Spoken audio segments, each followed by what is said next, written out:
Li Qiang est considéré comme l'un des hommes de confiance le plus proche du président Xi Jinping. Il succède Li Keqiang. Malgré sa gestion chaotique d'un confinement à 2 mois Shanghai, il était seul candidat en cours d'exécution. Li Qiang, considéré comme l'un des hommes de confiance le plus proche du président Xi Jinping, a été nommé nouveau Premier ministre chinois samedi 11 mars à Pékin, lors d'un vote des députés réunis au Palais du Peuple.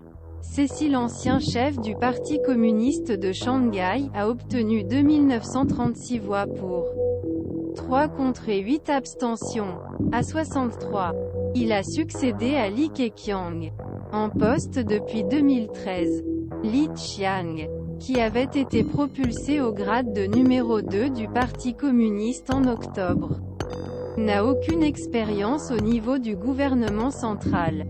Contrairement à presque tous les ex-ministers, le Premier ministre chinois est à la tête de la Conseil d'État.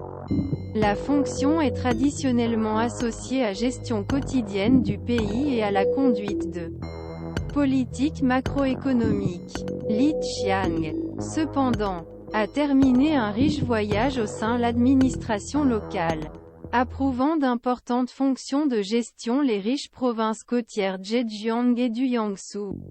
Dans l'Est pays, Li Qiang était le chef d'état-major Xi Jinping lorsqu'il était à la tête du parti le Zhejiang entre 2004 et 2007. Son défi relancer l'économie, ses promotions fastes depuis, reflète le niveau élevé de confiance que le nombre chinois lui donne. Saturday au Palais du Peuple à Pékin.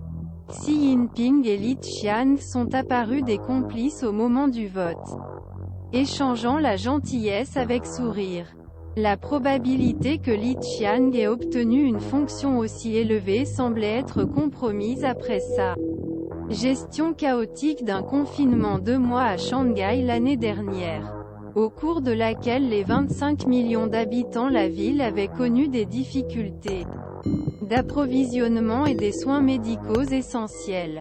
Li Qiang prend ses fonctions à une époque où la deuxième économie du monde fait face à un ralentissement clair, affaibli près de 3 ans politique inflexible, ce qui est appelé « zéro Covid ».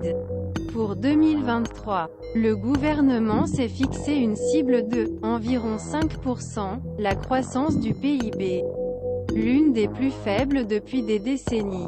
Le Premier ministre sortant, Li Keqiang, économiste la formation, avait vu ses projets de réforme économique entravés par l'autorité croissante Xi Jinping.